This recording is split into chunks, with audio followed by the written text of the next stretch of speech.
这是连发的，单发的话。大家好，我是赛先生科学工厂的 Kevin。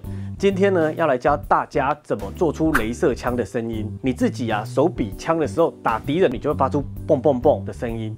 那有时候等到你的这把枪升级了，变成雷射枪，你就会发出啾啾啾的声音。那蹦蹦蹦很单纯嘛，你就是模拟真枪的声音。但是啾啾啾的声音到底是怎么来的？你怎么会发出啾啾啾或丢丢丢这种声音呢？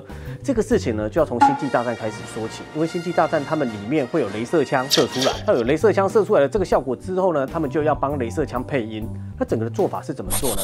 他们就找了一个非常非常长的一个钢缆，然后两头把它拉得很紧之后，用一个锤子去敲它，就会发出啾啾啾的声音。但是你要在家里拉一条非常长的钢缆，其实是做不到的哈。所以我们就要教大家，你应该用什么你身边可以拿到的东西来做出雷射枪的声音呢？很简单，只要2个东西，一个呢就是一个塑胶杯。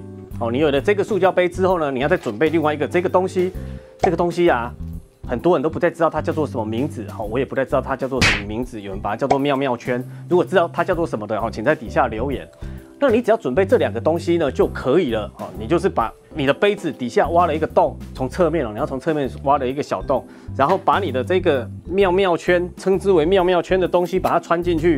插进去之后，转，把它转进去。OK 了，你这样转进去之后，你这样子就可以制造出雷射枪的声音。为什么呢？因为啊，它有点像是一个很长的弹簧，你把它拉开之后呢，它就等于是得到了一个很高的张力，然后像这样子的一个铁线呢，它就是一个钢缆的样子，你敲它就会发出啾啾啾的声音，所以它只要掉到地上，它就会发出像这样子。大家有没有听到？我让它朝着我的麦克风。你也可以让它做成连发的。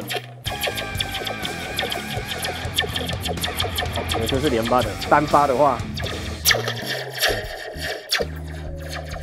用这个很简单的装置，你就可以在你家得到了一个雷射枪的声音，所以你之后就不用再这样啾啾啾的配音了，你只要这样子拿着它，这样子边发射的时候边射出去，一边拿着这个盒子，一边拿着这个比的手枪的姿势，你就变成拥有一支可以发出雷射枪声音的手的枪。那喜欢我们的频道的朋友，记得帮我们按订阅跟小铃铛，应该在这附近。谢谢大家。